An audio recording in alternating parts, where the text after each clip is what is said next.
So obviously we've got to clean those things up. The penalties, the block punts, the attitude, the demeanor, the response, disappointment, hurt.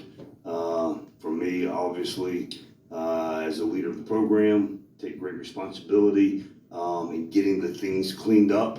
And the biggest piece too, and I just told the guys, is it's a 5-day week right now. We got a 5-day week to put this game to bed and start on the next opponent. And so we've got a lot of work to do to clean those things up, and let's go from there.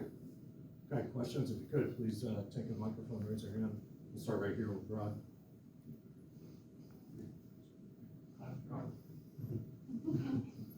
Hey, Jeff, when Charlie Thomas went out of the game, Sure.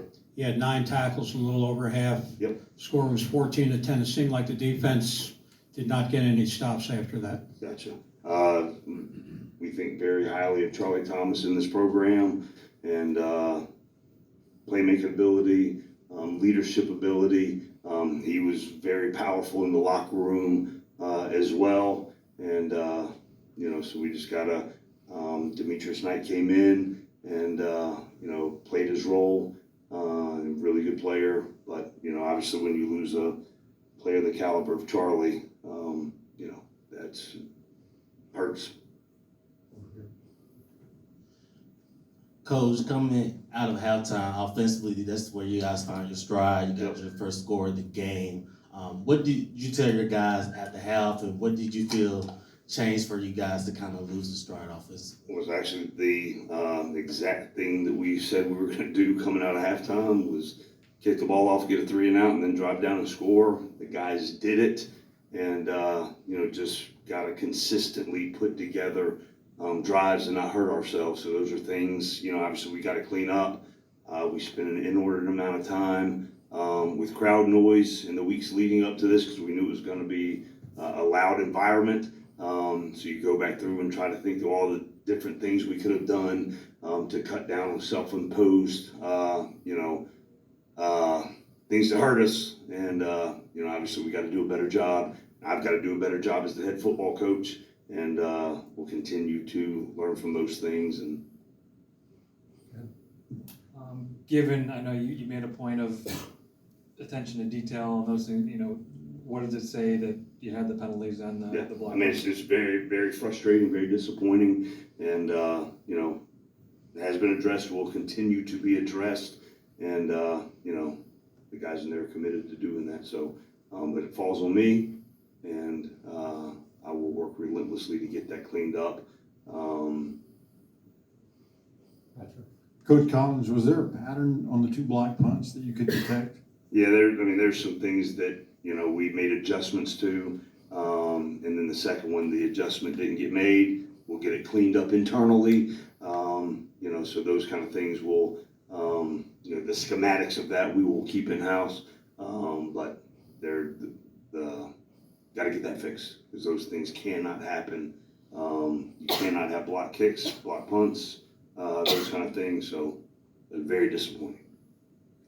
You had a lot of self-inflicted wounds on offense, some drops, and then obviously the penalties you've mentioned. Yep.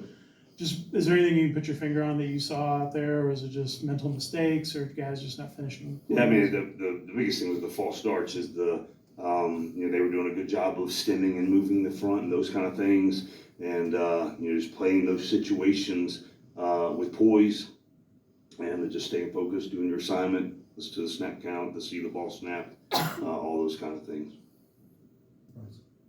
Coach, you had your defense being put in some real difficult situations, Sure. block punt and some things like that.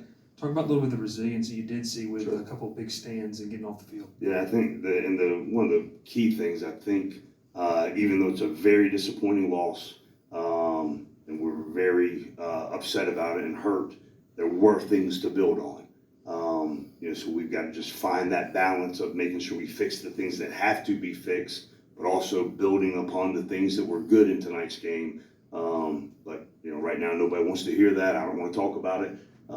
Just the things that we need to clean up, we're going to work relentlessly hard to clean up. And again, we've got 5 days to get this done before we play next Saturday night at Bobby Dodd Stadium. Time for a few more, Coach. We'll start back here in the middle.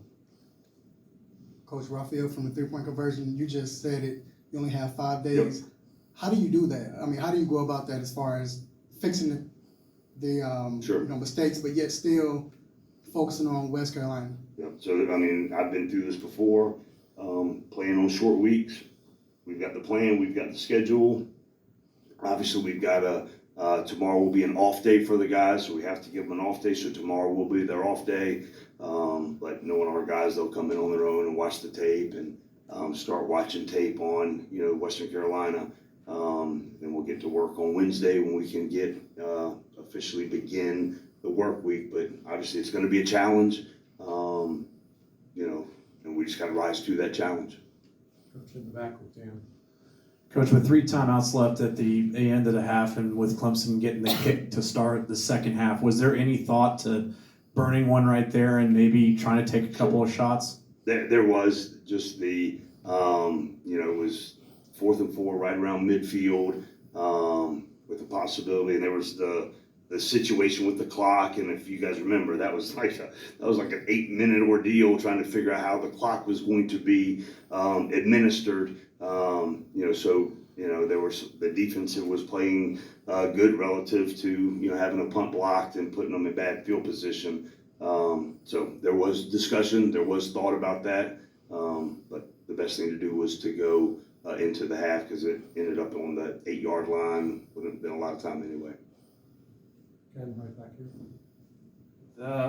The 3 timeouts that you used in the second half. Sure. The last one, with I think 13:08 left in the fourth.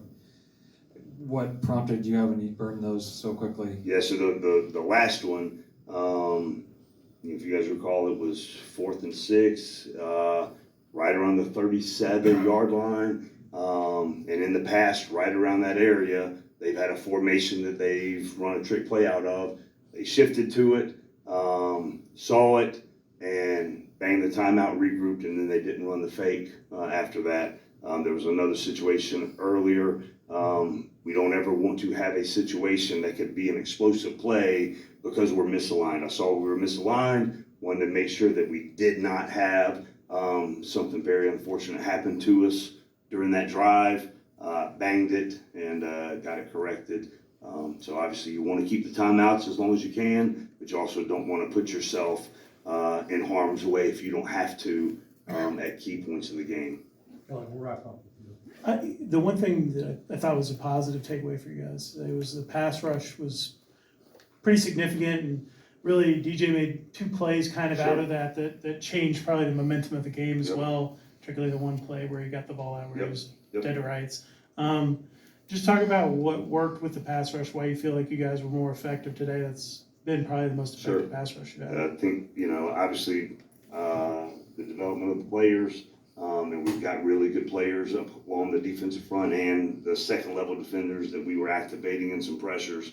But I thought there were some things that we dialed up that got home, and just got to make sure that we get the quarterback down and not let him scramble and do the really athletic things he's able to do, because there was 2 of them that should have been a sack, but really good players make really good plays, and those are learning experiences for the guys, to make sure we finish those plays and get the sacks when we got them dialed up.